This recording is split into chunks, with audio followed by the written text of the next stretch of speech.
자, 오늘은 새에 대해서 좀 더 이야기하겠습니다.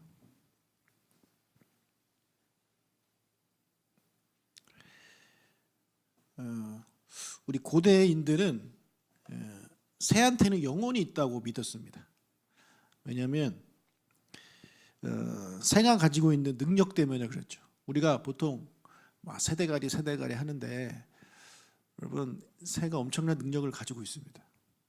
하늘에 나는 것도 나는 거지만 이 철새가 가진 능력을 한번 생각을 해보세요.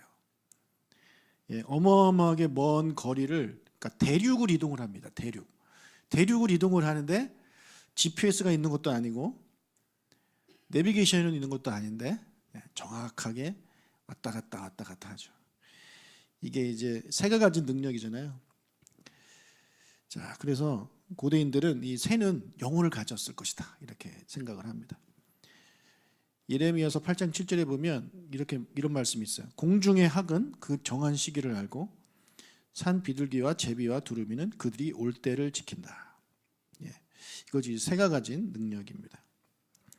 새는 크게 큰 새와 작은 새로 이제 우리가 분류를 할 수 있는데, 보통 작은 새들은 이제 새벽에 일어나서 아침에 활동하고 온순한 성향을 가집니다. 이 작은 새의 대표적인 새들이 참새와 제비입니다. 성경에 나오는 새 중에 참새와 제비가 대표적인 이 작은 새입니다. 이 작은 새를 히브리어로 드로르라고 합니다. 드로르라고 하는데, 이 드로르가 또 어떤 뜻을 가지고 있냐면 자유라는 뜻을 가지고 있습니다. 새랑 너무 잘 어울리죠? 새는 자유를 가지고 있잖아요. 그래서 여기저기 막 날아다니잖아요. 그래서 우리가 이사야 61장 1절에 보면 메시아에 관련된 예언 중에 이런 예언이 있죠. 포로된 자에게 자유를 주신다. 거기 나와 있는 자유가 바로 이 드로르입니다. 드로르. 작은 새라는 뜻이에요. 자, 이 작은 새들은 서민들과 아주 가까운 새였죠. 당시에 참새는 가난한 사람들이 먹는 그런 식량이었습니다. 그래서 시장에서 가장 싼 가격에 팔렸는데, 마태복음 10장 29절에서 참새 2마리가 한 아사리온에 팔린다라고 예수님 말씀하셨습니다. 이 아사리온이 화폐 가치가 가장 낮은 그런 구리 동전을 말합니다. 그리고 누가복음에는 5마리에 2아사리온에 팔린대요. 자, 2마리에 한 아사리온이면 4마리면은 2아사리온이 맞잖아요. 근데 5마리에 2아사리온이래요. 이게 뭐예요? 많이 사면 많이 살수록 싸게 해주는 거죠. 자, 그리고 이 참새가 어디에 또 쓰였냐면, 그 나병 환자들이 격리돼서 살잖아요. 격리돼서 살다가 나병에서 다 나으면 완치가 되었다는 확인을 제사장에게 이제 받게 되면 사회 복귀를 할 수 있는 정결 예식을 치르게 됩니다. 그때 그 정결 예식 때 바치는 것이 뭐냐면 새 2마리인데, 랍비들은 이 새 2마리가 바로 참새일 것이다 그렇게 이야기를 합니다. 그래서 예수님이 아까 참새 2마리가 한 아사리온에 팔린다 이렇게 2마리를 이야기하셨는데, 그게 아마도 나병 환자의 정결례를 위한 새 2마리를 말하는 것일 가능성이 큽니다. 자, 그리고 이제 비둘기를 좀 생각해 보겠습니다. 비둘기는 히브리어로 요나입니다. 요나 선지자, 그 요나가 비둘기라는 뜻이에요.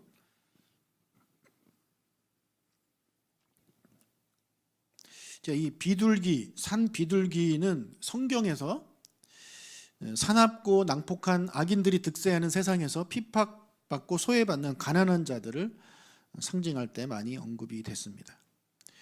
그래서 비둘기는 온유, 평화, 순결 이런 이미지를 가지고 있습니다. 비둘기가 선하고 긍정적인 이런 이미지를 갖고 있기 때문에 성전의 제단에서 제물을 바칠 때 유일하게 조류 가운데 유일하게 드리는 게 비둘기인 거죠. 자, 그래서 이 비둘기는 언제 바쳤느냐? 순결을 상징하는 이 비둘기는 첫 아들을 낳고 정결 예식을 드릴 때 바친 게 비둘기입니다. 예수님을 낳고 마리아가 정결 예식을 드리러 이제 성전에 갔잖아요. 그때 바친 게 바로 이 비둘기입니다. 그때 정결 예식을 드릴 때 번제를 드리는 사람은 양을 드리고, 그다음에 속죄제를 드리는 사람은 비둘기를 드리는데, 이 번제로 어린 양을 드릴 수 없을 만큼 가난한 사람들은 이 비둘기로 번제를 드립니다. 그래서 예수님을 위한 정결 예식을 할 때 마리아와 요셉이 비둘기를 드리잖아요. 이게 그 부모가 가난했음을 우리가 알게 되는 거죠. 그럼 비둘기가 성경에서 어디에 또 이제 등장을 하냐면 노아의 방주 때 등장을 합니다. 노아의 방주. 노아의 방주 때 새가 두 종류가 등장을 하는데, 첫 번째가 까마귀고 두 번째가 비둘기입니다. 이 홍수가 난 다음에 물이 점점 줄어들잖아요. 그래서 이 노아가 이 두 종류의 새를 육지로 보내요. 육지로 보내가지고 어느 정도 물이 말랐는지를 이제 파악하게 한단 말이에요. 먼저 까마귀와 비둘기 중에 어떤 새를 보내죠? 까마귀를 보냅니다. 까마귀. 왜 까마귀를 보냈느냐? 이 고대부터 배를 타는 선원들은요, 까마귀를 항상 같이 데리고 탄답니다. 왜냐하면 까마귀가 육지의 냄새를 기가 막히게 맡는데요. 그런 능력이 있대요, 이 까마귀에게. 그래서 항해하다가 방향을 잃거나 어떤 난파의 위험이 있을 때 선원들이 까마귀를 먼저 날립니다. 까마귀를 날려가지고 까마귀가 가는 쪽이 육지가 있을 가능성이 크다고 해가지고 이제 그쪽을 가는 거예요. 자, 그래서 노아가 먼저 까마귀를 보낸 이유도 바로 거기에 있습니다. 까마귀를 보내가지고 어느 쪽이 육지가 먼저 드러나는지를 알기 위해서 이제 까마귀를 보내죠. 그리고 나서 이제 다른 새를 보내는데, 비둘기는 어떤 역할을 하냐면 상륙 지점을 알리는 역할을 합니다. 비둘기는 먼 거리를 비행을 못해요. 그래서 다시 이 비둘기가 돌아온다면 그 근방에는 상륙할 땅이 없다라는 거예요. 그러니까 까마귀가 날아간 쪽으로 가긴 하는데 그쪽 방향은 맞지만 그 땅이 멀다라는 거죠. 그래서 더 가야 되는 거예요. 그래서 노아가 이제 7일을 기다렸다가 다시 비둘기를 보냅니다. 그랬더니 비둘기가 저녁에 올리브 잎을 물고 돌아옵니다. 자, 여기 올리브 잎이 그냥 올리브 잎이 아니라 감람나무 새 잎사귀라고 해요. 새 잎사귀. 신선한 잎사귀를 물고 온 거예요. 까마귀는 썩은 걸 먹는 동물인데 이 비둘기는 깨끗하고 신선한 식물을 먹는데요. 우리 요즘 시대의 비둘기는 안 그런 것 같은데, 온갖 더러운 거 다 먹는데 이게 얘네들이 도시에 살면서 그렇게 바뀐 것 같아요. 원래 비둘기는 그렇지 않다고 합니다. 그리고 또 다시 7일 있다가 이제 보내죠. 돌아오지 않죠. 그래서 비둘기가 안 돌아올 정도면 거기는 이제 육지에 얘가 도착을 한 거예요. 그러니까 가깝다 해가지고 이제 그리로 가게 되는 것입니다.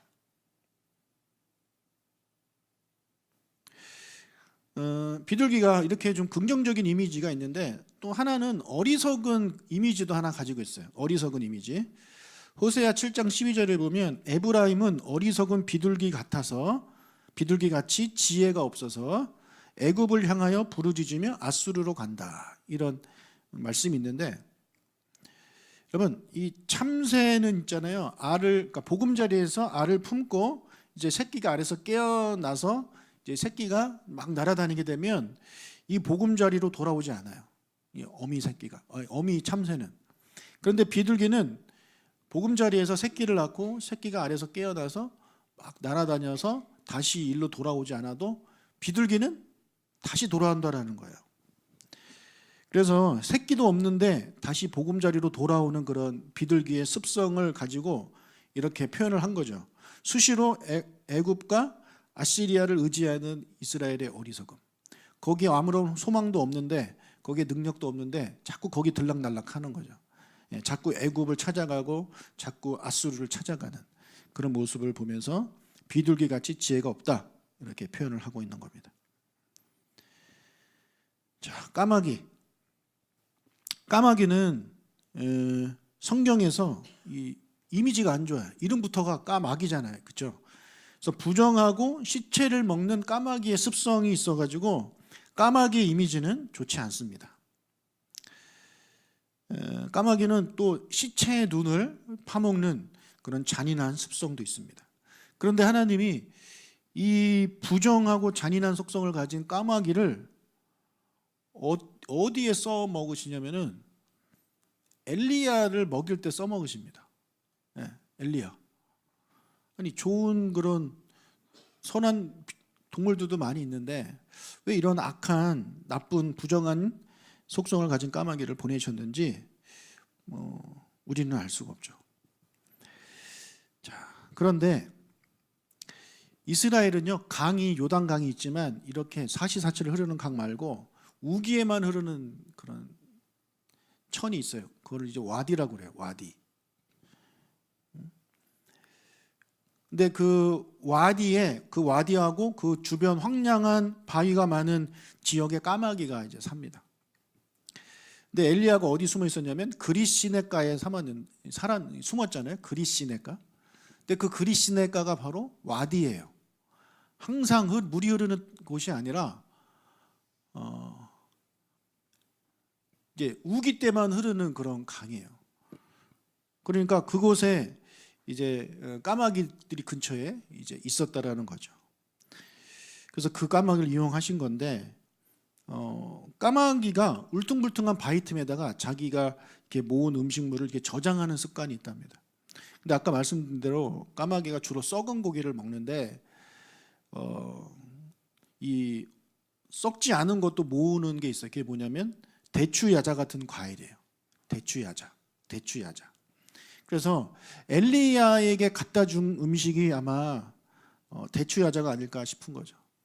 여러분 까마귀가 소 고가지고 갖다 주겠습니까? 까마귀가 이렇게 해서 갖다 주겠습니까? 그냥 열매 갖다 주는 거예요. 열매. 그리고 그릿시냇가가 어디죠? 여리고 근처에 있기 때문에 여리고는 종려나무가 되게 많아요. 그래서 그렇게 그 종려나무 근처에 있는 까마귀들을 이용하셨을 것이다 이렇게 이제 생각을 합니다. 자, 다음 뱀. 그럼 우리는 뱀을 되게 싫어하는데 뱀이 히브리어로 나하시라고 하는데요. 나하시. 이 같은 어근을 가진 단어 중에 메나헤시가 있어요. 메나헤시, 나하시, 메나헤시. 근데 이 메나헤시가 어떤 동사냐면 점을 보고 예언을 하고 직관적인 인지를 가진 그런 동사예요. 그러니까 태초의 뱀한테 이런 놀라운 지혜가 주어졌다라는 거죠. 점을 보고 예언을 하고 이렇게 직관적인 인지를 가지고 있는 동물이 바로 이 뱀이었다라는 것입니다. 그래서 점친다라는 단어가 메나헤시예요.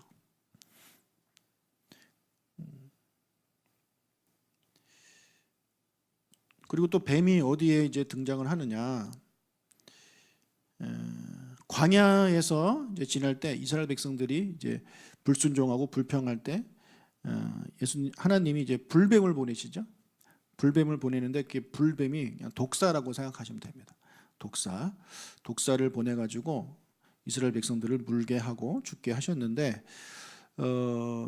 이 이스라엘 백성이 통과한 지역에서 이런 독사는 쉽게 볼 수 있습니다.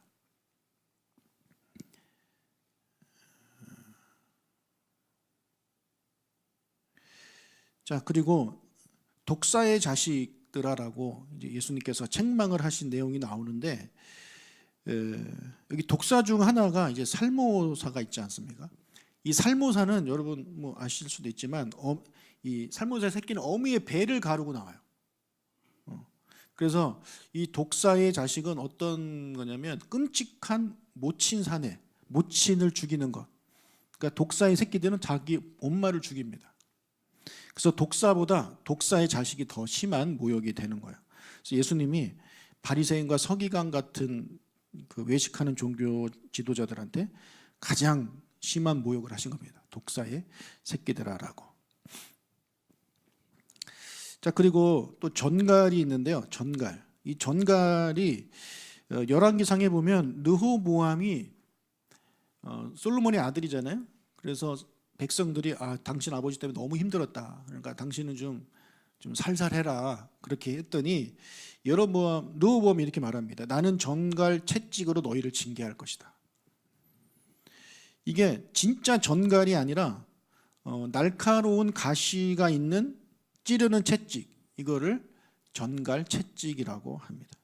그래서 그렇게 너희들을 다스리겠다라고 말을 한 것입니다.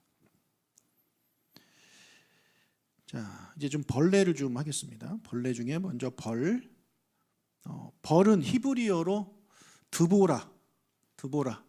그러면 여자 사사 드보라, 이게 벌이라는 뜻이에요. 벌. 이 드보라는 또 어떤 단어와 어근이 같냐면 마라다라는 그 단어와 어근이 같아요. 메다베르, 드보르. 그러니까 여러분 히브리어는요, 이 자음이 있고 모음이 없어요. 그러니까 저는 이응 히읗이에요. 예. 그래서 이 드보라랑 메다베르랑 뭐가 어근이 같냐라고 생각하실 수 있겠지만, 이 메를 빼고 디귿, 비읍, 리을, 이게 세 개가 이제 겹치잖아요. 그래서 이게 어근이 같은 거예요. 그러니까 벌이 계속해서 소리를 내잖아요. 그래서 그런 쉬지 않고 말하는 것을 연상시키기 때문에 벌을 이제 드보라, 이렇게 이 메다베르와 같은 어원에서 따서 드보라 이렇게 말을 한다고 합니다. 그리고 이 드보라가 여자 이름이거든요. 여자 이름. 그래서 이렇게 이야기를 하네요. 아무래도 여자들이 남자보다 말을 많이 하기 때문에 여자 이름으로 쓰이는 것이 아니냐, 뭐 이렇게 추측을 하기도 합니다. 아무튼 드보라는 뭐다? 마라다와 어근이 같다.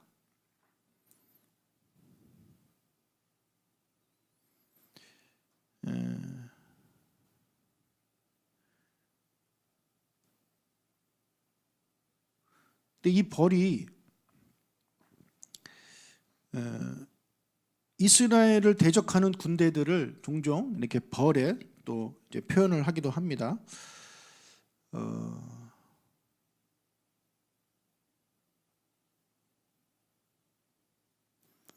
하나님께서 왕벌을 그들에게 보내겠다. 왕벌을 보내겠다라는 표현이 신명기, 출애굽기, 여호수아 이렇게 많이 나와 있어요. 그러니까 내가 왕벌을 적들에게 보내겠다. 이 왕벌. 그러니까 이게 진짜 왕벌을 보내는 게 이제 아니라는 거죠. 그러니까 그 벌이 가진 이미지를 가지고 이제 설명을 하고 있는 것입니다. 이 왕벌이 찌르아라고 하는데 찌르아, 그러니까 쌍지읒, 리을, 이응. 여러분 이집트가 미쯔라임이에요. 미쯔라임. 그러니까 이것도 역시 같아요. 그래서 이게 일종의 언어 유희다. 그래서 가나안 원주민들에게 왕벌을 보낸다는 얘기는 이 왕벌을 보내서 이 왕벌과 같은 발음이 비슷한 애굽이 당했던 그런 일들을 이제 이들이 가나안 사람들이 당하게 하겠다. 그런 의미로 이렇게 일종의 언어 유희로 이제 하나님이 말씀하셨다라고 또 그렇게 해석을 할 수도 있습니다. 자, 다음 메뚜기입니다. 메뚜기는 히브리어로 아르베라고 하는데, 이 아르베는 두 개의 어근을 가지고 있어요. 첫 번째가 증가하다, 번식하다예요. 그리고 두 번째가 공격하다, 황폐하게 하다. 그러니까 이게 메뚜기가 두 가지 의미를 모두 갖고 있죠. 놀라운 속도로 번식을 해가지고 식물을 갉아먹어 황폐하게 만드는 게 바로 메뚜기 떼입니다. 이 아프리카 수단, 남수단 그쪽에서 이 메뚜기가 알을 낳았는데 습한 기후에서 더 놀라운 번식을 하게 되고, 바람을 따라서 2월, 3월경에 이집트 더 위로 올라가서 가나안 쪽 이런 꼴 이제 이동을 하는데, 매일 자기 몸무게만큼 먹어치운다고 합니다. 그리고 한 마리, 암컷 한 마리가 알을 낳으면 4개월 후에 새끼가 몇 마리가 태어날 것 같아요. 메뚜기 암컷 한 마리가 새끼를 낳으면 4개월 후에 1,800만 마리가 태어난대요. 1,800만 마리. 엄청나게 많이 낳는 거죠. 그래서 메뚜기 떼가 1,024 제곱킬로미터 면적을 이렇게 덮을 수 있고 2.6km에 1억 마리가 넘는 메뚜기 떼가 이렇게 들어찬다고 해요.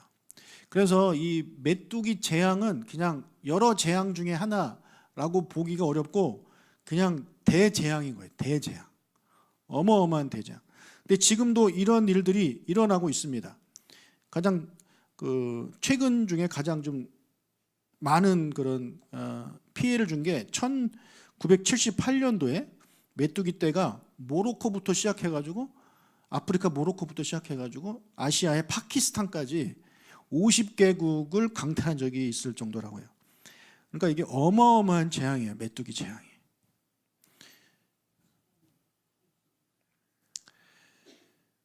자, 솔로몬이 이제 성전을 하나님께 봉헌하면서 이제 제사를 드렸잖아요. 1,000번째 제사를 드렸는데 하나님이 그 제사를 받으시고 또 솔로몬이 한 기도를 들으시고 이렇게 약속을 하셨어요. 그 약속 중에 하나가 뭐냐면 메뚜기가 온 애굽 땅에 이르러 그 사방에 내림에 그 피해 아닙니다. 역대하 7장 13절 14절 보면 내가 하늘을 닫고 비를 내리지 아니하거나 혹 메뚜기들에게 토산을 먹게 하거나 혹 전염병이 내 백성 가운데 유행하게 할 때에, 그러니까 여러 가지 재앙이 나오는데 그 중에 나오는 게 바로 이 메뚜기 재앙이라는 거예요. 그래서 이 메뚜기 재앙을 내가 절대 이곳에 일어나게 하지 않겠다. 그렇게 약속을 하는 거죠.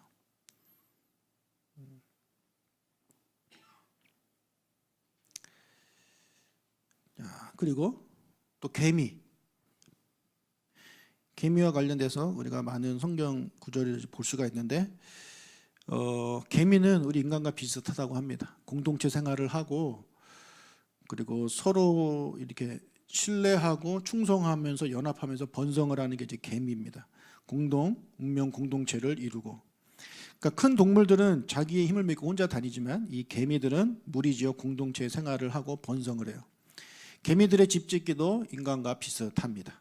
개미가 주로 3층으로 집을 짓는데 곡식을 저장하는 창고가 항상 있습니다. 근데 그 창고가 어디에 있냐? 2층에 있어요. 2층. 반드시 2층에 있어요. 1층, 2층, 3층에서 1층도 아니고 3층에도 아니고 2층에다 둔 이유가 있어요. 이게 지혜로워요. 이 1층은 그러니까 땅에서부터 1층이죠. 1층은 비가 오면 무너질 수 있어요. 그래서 1층에다 안 두고, 그다음에 3층은 땅에 있을 때문에 또 역시 무너질 수 있기 때문에 그 중간인 2층에다가 곡식 창고를 저장한다고 합니다. 그리고 몸집이 큰 동물은 배가 고프면 먹이 사냥을 나서지만 개미는 음식을 저장하고 곡식이 풍성한 여름에 곡식을 모으는 노동을 해서 겨울을 대비하는 것. 너무나도 잘 알고 있는 그런 내용이죠. 우리가 개미를 되게 하찮게 여기지만 이 개미는 참 대단한 그런 곤충입니다. 탈무드에 이런 내용이 있어요. 만약에 우리에게 토라, 모세오경, 토라가 주어지지 않았다면 고양이에게서 중용을 배우고 개미에게서 정직을 배우고 비둘기에게서 자비를 배우고 닭에게서 선행을 배웠을 것이다. 그래서 그 등장하는 고양이, 개미, 비둘기, 닭 중에 하나가 바로 이 개미입니다. 토라가 주어지지 않았다면 개미를 통해 우리는 정직을 얻을 것이다. 정직을 배울 것이다. 이렇게 표현을 합니다. 자, 그리고 나방. 여러분 성경 읽으시면서 나방이라는 단어 보셨나요?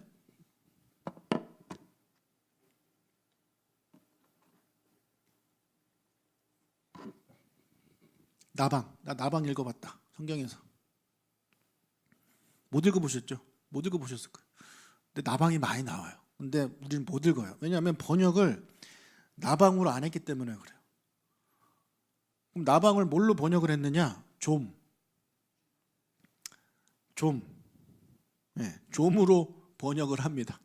왜 나방을 좀으로 번역을 했는지 모르겠는데 이 성경에 나오는 좀 먹다 할 때 그 좀이 다 나방이에요. 나방은 부패와 파괴를 의미하는 그런 부정적인 비유에 항상 등장을 합니다.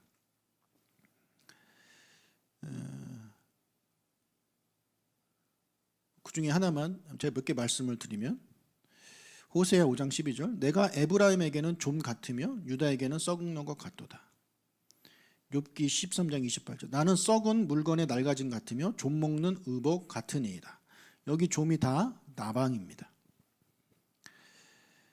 자, 이 나방이 이렇게 먹으면서 부패할 수밖에 없는 게 이제 지금 물질 세계인데 이 물질 세계와 달리 나방이 침투할 수 없는 세계가 있습니다. 바로 영적 세계입니다. 그래서 그 영적 세계에는 이 나방이 갈 수 없어요. 그래서 마태복음 6장 20절에 너희는 보물을 하늘에 쌓아두라. 거기는 좀이나 동록이 해하지 못하며 여기서 말하는 좀도 역시 나방입니다. 그래서 나방은 파괴하는 그런 이미지를 가지고 있습니다. 그 다음에 애굽에 내려진 재앙 중에 이 재앙이 있는데 이게 진짜 이냐 아니냐 이게 확실하지가 않아요. 확실하지가 않아요. 어떤 사람들은 모기나 진드기 아니냐라는 그런 말도 있는데 근데 이제 이가 어디서 나왔냐면 땅에서 나왔거든요. 땅에 티끌을 치라. 그것이 애굽 온 땅에 이가 될 것이다. 그러니까 이 모기나 진드기는 물에서 나오잖아요. 그러니까 아니고 아마 실제로 이일 가능성이 크다라고 볼 수가 있고 또 파리 재앙이 있는데 이 파리는 여러분 히브리어로 즈부부예요. 즈부부. 자 그런데 여러분 바알세불이라고 들어보셨죠? 바알세불이 무슨 뜻입니까? 파리의 왕입니다. 파리의 왕. 그 말 그대로 파리의 왕이에요. 그래서 바알즈부부 이거를 한글에서는 바알세불 이렇게 번역을 이제 한 겁니다. 자, 우리나라도 그렇지만 이스라엘 같이 더운 나라에서는 이 파리가 심각한 전염병을 퍼뜨려요. 그래서 그런 이유 때문에 고대 근동 지방에서는 이 파리를 숭배합니다. 보통 자기를 해하는 동물이나 곤충이나 어떤 자연을 섬기게 되어 있어요. 그래서 파리를 섬겨가지고 전염병이 일어나지 않게 해달라고 그들이 이제 비는 거거든요. 블레셋 5도시가 있는데 그 중에 하나가 에그론입니다. 에그론 많이 들어보셨을 거예요. 에그론이 바로 이 파리를 섬기는 도시입니다. 자, 우리가 파리하면 애굽의 파리 재앙을 이제 우리가 떠올릴 텐데, 근데 아까 파리가 히브리어로 즈부부라고 했는데 여기 파리 재앙에 나오는 파리는 이 즈부부가 아니에요. 아로부예요. 그래서 이게 파리가 아니라는 거예요. 파리로 번역을 했지만 파리가 아니라는 거죠. 그래서 이게 여러 가지 의견이 있는데 가장 설득력을 얻고 있는 게 뭐냐면 풍뎅이입니다. 풍뎅이. 여러분 이집트 영화 막 뭐죠? 미라 나오고 이런 거 보면 막 풍뎅이 많이 돌아다니죠. 벽화에도 풍뎅이가 많이 그려져 있어요. 아마 그 풍뎅이일 것이다 라고 이제 말들을 많이 합니다. 그리고 재밌는 게 하나 있는데 뭐냐면 예루살렘 성전에 보면 이제 번제단이 있잖아요. 번제단에서 뭐 하는 겁니까? 번제단에서는 제물을 태우는 거잖아요. 근데 제물을 태우기 전에 번제단 옆에서 뭘 하겠어요? 동물을 잡아요. 도살을 한다고. 도살을 하면 거기에 뭐가 막 들끓어야 돼요? 파리가 들끓어야 되는데 랍비 문헌인 미시나에는 이런 말이 있어요. 그 번제단 옆에 도살 테이블에는 파리가 한 마리도 없었다. 뭐 믿거나 말거나인데 이건 성경이 아니니까. 근데 당연히 이 더운 나라에 그리고 그런 도사라는 곳에는 파리가 우글거리는 게 마땅합니다. 근데 정말 한 마리가 없었다면 그건 실로 기적이 아닐 수 없죠. 이거에 대해서 어떤 랍비는 이렇게 말해요. 그렇게 파리가 없었던 이유는 성소의 분향에서 나오는 냄새 때문에 그랬을 것이다. 이렇게 추측을 합니다. 이건 성경이 아니니까 그냥 그렇구나 하고 넘어가시면 됩니다. 자, 다음 곰입니다. 곰. 여러분, 곰이 어디에 등장할까요? 성경에? 엘리사. 예. 엘리사가 아이들이 자기를 대머리 놀리니까 승질 나가지고 저주했더니 곰이 와서 애들을 이렇게 다 죽이지 않습니까? 여러분, 곰은요, 제가 사자할 때 말씀드렸다시피 사자는 배가 부르면 사냥을 안 해요. 근데 곰은 난폭하기 때문에 무분별하게 막 먹이를 먹고 사냥하고 매우 난폭한 동물이 곰입니다. 여러분, 어디 혹시 캐나다 여행 가시다가 뭐 곰 나타나면 그냥 자는 척해서 안 된대요. 그냥 죽었다 생각하시면 됩니다. 곰 엄청 빠르대요. 그리고 자, 그런데 왜 도대체 엘리사는 이렇게까지 했는가를 우리가 좀 생각을 갖게 되잖아요. 애들이 놀렸다고 어떻게 그렇게까지 곰을 데리고 와서 죽이냐, 그렇게 생각할 수 있는데, 여러분, 유대인들에게 있어서, 그러니까 특히 옛날 사람들 그리고 유대인들에 있어서 이 남자들의 그런 남성성을 이제 보여준 게 뭐냐면 이제 털입니다. 그래서 몸에 털이 많다든지 수염이 난다든지 뭐 머리가 뭐 많다든지, 그게 이제 남성성을 드러내는 거예요. 그래서 다윗 아들 중에 머리 긴 아들이 있었잖아요. 누굽니까? 갑자기 생각이 안 나네. 그래서 머리 걸려가지고 나무에 걸려서 죽은 애 있죠. 그러니까 머리가 긴 게 우리는 지금 뭐 예쁘다 하겠지만 그 당시는 와, 남자다. 털이 많아도 남자다. 근데 엘리사는 이제 머리가 없는 거죠. 그래서 그 당시에는 남자가 몸에 털이 많으면 이거는 하나님이 특별히 그 남자를 사랑해서 은혜를 베푸셨다는 외적인 증거로 여겼어요. 사실 우리나라도 요즘은 수염 기르는 사람 없지만 우리 조선시대만 해도 다 수염 기르고 다니지 않아요? 그리고 지금도 여러분 외국 나가면 남자애들 20대부터 다 수염 기르고 다녀요. 면도하는 남자가 별로 없어요. 우리만 지금 남자들이 수염 잘 안 기르는 거죠. 자, 그래서 남자에게 털이 많다는 것은 하나님의 특별한 은혜가 있다는 것을 보여주는 외적인 증거라고 여겼는데, 그런데 하나님을 가까이서 섬기는 제사장이 머리가 없다? 그럼 사람들이 뭐라고 생각하냐면 저건 제사장인데 하나님의 은혜가 없는 제사장, 어떤 능력이 없는 제사장, 이렇게 느껴진다라는 거죠.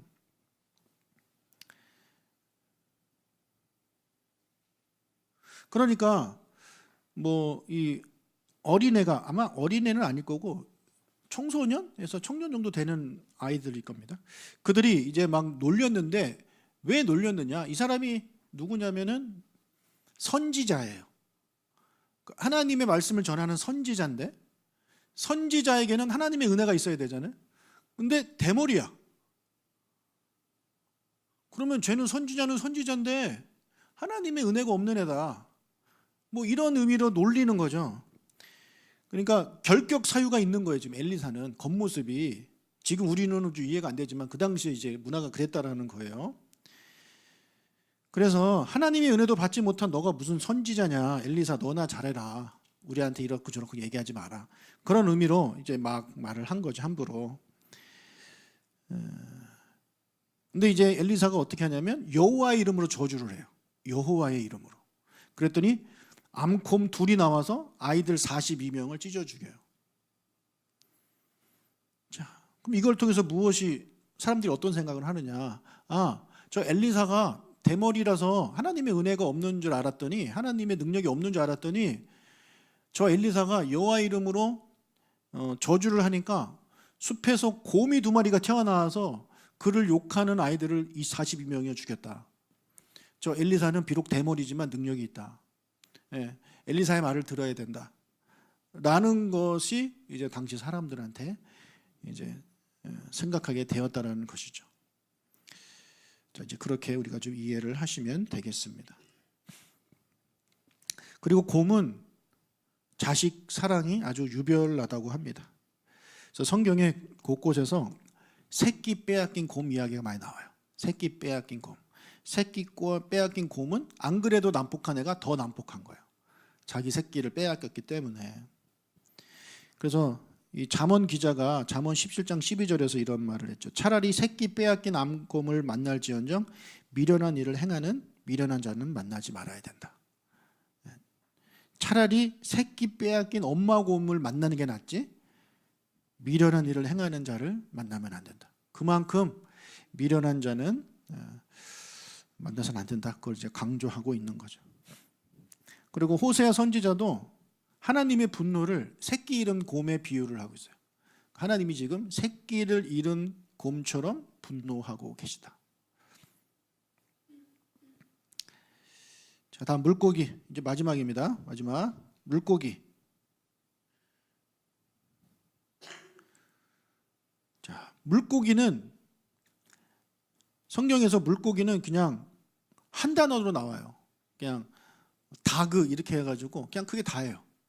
뭐 여러 가지가 나오지 않아요. 그냥 다그 이거 하나입니다. 근데 이 다그는 또 어떤 단어와 어근이 같냐면 번식하다, 번식하다. 그래서 다가 그러니까 이제 번식하다인데 이거와 같은 어근을 가집니다. 왜 이렇게 번식하다와 같은 어근인지를 알겠죠. 물고기가 엄청 많잖아요, 그죠? 엄청 많이 낳고 번식하지 않습니까? 그래서 성경은 모든 물고기를 그냥 다그 이렇게 표현을 하는데 굳이 나눈다면 정결한 물고기와 부정한 물고기로 이렇게 나눠요. 어떤 물고기가 정결한 물고기냐? 지느러미와 비늘이 있는 물고기가 정결한 물고기라서 그것을 식용으로 허락을 합니다. 자, 우리가 물고기 하면 가장 우리가 생각나게 되는 게 뭐냐? 요나를 삼킨 물고기인데, 요나를 삼킨 물고기, 큰 물고기. 이게 고래가 아닐까라는 생각을 하고 또 뭐 상어가 아닐까 생각을 이제 할 수 있는데 그냥 성경에는 그냥 큰 물고기라고만 나왔어요. 큰 물고기. 그리고 요나가 빠진 그 바다가 지중해인데 지중해에는요 그렇게 고래가 그렇게 흔하지 않대요. 그러니까 고래가 아닌 건 아닌데 아무튼 흔하지는 않다. 또 그 당시에 사람들이 우리는 고래를 포유류로 보지만 그 당시가 뭐 포유류, 어류를 뭐 나누지 않았을 거 아닙니까? 그러니까 고래일 가능성도 있어요. 그러나 100% 고래라고 말할 수는 없다라는 거죠. 자, 근데 여기서 우리가 알아야 할 게 있어요. 그게 뭐냐면 성서시대에 이 물은 되게 무서운 거예요. 되게 무서운 거예요. 여러분도 바다 무섭잖아요. 그죠? 바다는 진짜 무서운 겁니다. 그래서 하나님께서 천지를 창조할 때 이 물이 정복당한 세력을 상징한다고 히브리인들은 생각해요. 정복당한 혼돈의 세력을 상징하는 게 바다라는 거예요. 그러니까 바다는 땅처럼 딱 어떤 형태가 있는 것도 아니고 막 바뀌고 막 이렇게 막 춤을 추고 파도 치고 가끔 가다 막 큰 물고기도 막 나오고 되게 무서운. 그래서 저 바다는 분명히 뭐 어떤 괴물들 많이 있을 것이다. 고대인들이 많이 생각했단 말이죠. 그래서 어떤 정복당한 혼돈의 세계인데 그 혼돈의 세계를 여호와가 완벽하게 통제한다. 그러니까 여호와는 대단한 신이다라는 걸 이제 말해주고 있는 거예요. 그래서 이 요나를 삼킨 큰 물고기는 그 물고기가 요나를 구하기 위해서 그렇게 했겠냐고요. 네, 하나님이 시킨 거죠. 그러니까 하나님이 시켜서 물고기가 순종을 해서 그를 이제 삼킨 다음에 며칠 있다가 다시 토해내는 걸 한 거 아닙니까? 그러니까 이 요나를 삼킨 큰 물고기는 이 어마어마한 뭐 괴물같이 생각할 수도 있지만 그런 혼돈의 바다에 살고 있는 큰 물고기가 여호와의 말씀에 순종한다 라는 걸 보여주는 거예요. 그러니까 순종을 보여주는 거예요. 그러면 왜 순종을 보여주느냐? 지금 요나는 불순종의 아이콘 아닙니까? 그렇죠? 요나 하면 불순종이에요. 니네로 가라니까 다시스로 가고 말 안 듣잖아요. 그래서 그런 요나한테 봐라, 저 물고기도 내 말을 듣고 순종을 해서 너를 살려주지 않았냐. 너도 내 말을 듣고 순종해서 니느웨 사람들을 살려라. 이걸 보여주는 게 바로 이 물고기 사건입니다. 그러니까 이게 물고기가 고래냐 뭐 상어냐 이게 중요한 게 아니에요. 그건 나중에 천국 가서 물어보시면 됩니다. 자, 그리고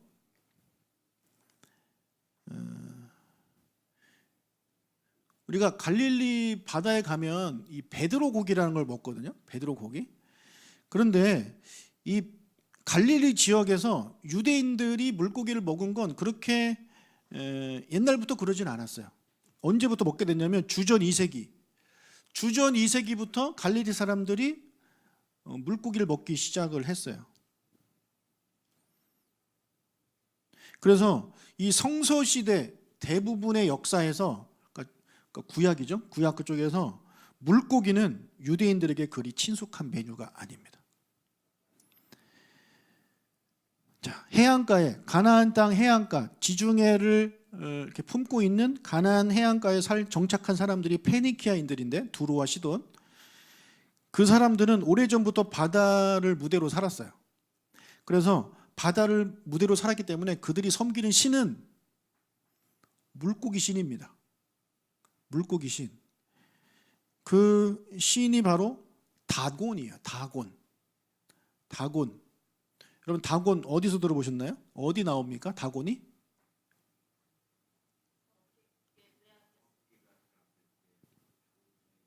네, 맞아요. 맞아요. 거기 나오고 또 그 전에 또 한 번 또 나와요. 머리 긴 남자. 삼손 이야기에도 이 다곤이 또 등장을 합니다. 자, 근데 여러분 이 다곤은 제가 물고기라고 말씀을 드렸잖아요. 물고기긴 물고기인데 전부 다가 물고기가 아니라 하체가 물고기고 상체는 사람이에요. 이게 뭡니까? 인어죠. 인어가 다곤이에요. 그러니까 인어가 다곤을 이렇게 형상화한 겁니다. 그래서 인어공주 하면 다곤이라고 보시면 됩니다. 자, 그런데 이 다곤 신이 원래 페니키아인들이 섬기던 신이었고, 그래서 물고기의 신이고 그 물고기를 많이 잡는 풍요의 신으로 그들이 섬겼는데, 이 다곤 신이 어디로 전파가 되냐면 그 밑에 있는 두로와 시돈 밑에 있는 블레셋에 이제 전파가 돼요. 전도를 한 건지 전파가 돼가지고 그 블레셋 사람들이 다곤을 섬기는데, 근데 블레셋 사람들은 농사를 짓는단 말이에요. 그래서 그들에게는 이 곡식의 풍요를 가져다 주는 그런 신이 되었습니다. 근데 재밌는 거는 히브리어에서 곡식이 다 간, 곡식이 다 간, 물고기는 다 아까 그 물고기 신은 뭐라고요? 다곤, 디귿, 기역, 비슷비슷하죠? 다 비슷하죠? 이게 다 서로 연결이 되어 있습니다. 자, 여기까지 하도록 하겠습니다.